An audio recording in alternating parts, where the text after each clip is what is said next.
ಮೇಯಲು ಬಿಟ್ಟಿದ್ದ ದನವೊಂದನ್ನ ಕಳವು ಮಾಡಿ ಅಲ್ಲೇ ವಧಿಸಿ ಮಾಂಸ ಮಾಡಿದ ಪ್ರಕರಣಕ್ಕೆ ಸಂಬಂಧಿಸಿದಂತೆ ಮೂವರು ಆರೋಪಿಗಳನ್ನ ಬಂಟ್ವಾಳ ಗ್ರಾಮಾಂತರ ಪೊಲೀಸರ ತಂಡ ಬಂಧಿಸಿದ್ದು, ಇದೀಗ ಭಾರಿ ಸುದ್ದಿ ಮಾಡಿರುವ ಪಿರಣೆ ಪ್ರಕರಣದ ಆರೋಪಿಗಳು ಕೂಡ ಇವರೇ ಆಗಿದ್ದಾರೆ ಎಂದು ದಕ್ಷಿಣ ಕನ್ನಡ ಜಿಲ್ಲಾ ಪೊಲೀಸ್ ಪ್ರಕಟಣೆ ತಿಳಿಸಿದೆ.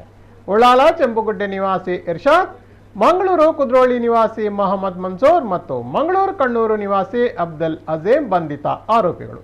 ಆಗಸ್ಟ್ 14ರಂದು ಬಂಟ್ವಾಳದ ತುಂಬೆ ಬಳಿ ಜಾನುವಾರು ಕಳವು ನಡೆದಿದ್ದು, ಅದರ ಅಂಗಾಂಗಗಳು ಮರುದಿನ ಆಗಸ್ಟ್ 15ರಂದು ಅಲ್ಲೇ ಸಮೀಪದಲ್ಲಿ ಪತ್ತೆಯಾಗಿದ್ದು, ಘಟನೆಗೆ ಸಂಬಂಧಿಸಿದಂತೆ ಬಂಟ್ವಾಳ ಗ್ರಾಮಾಂತರ ಠಾಣೆಯಲ್ಲಿ ಪ್ರಕರಣವು ಕೂಡ ದಾಖಲಾಗಿತ್ತು.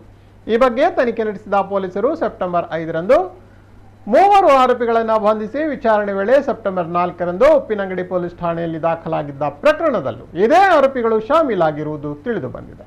ತನಿಖೆ ಪ್ರಗತಿಯಲ್ಲಿದೆ ಎಂದು ಪೊಲೀಸರು ತಿಳಿಸಿದ್ದಾರೆ.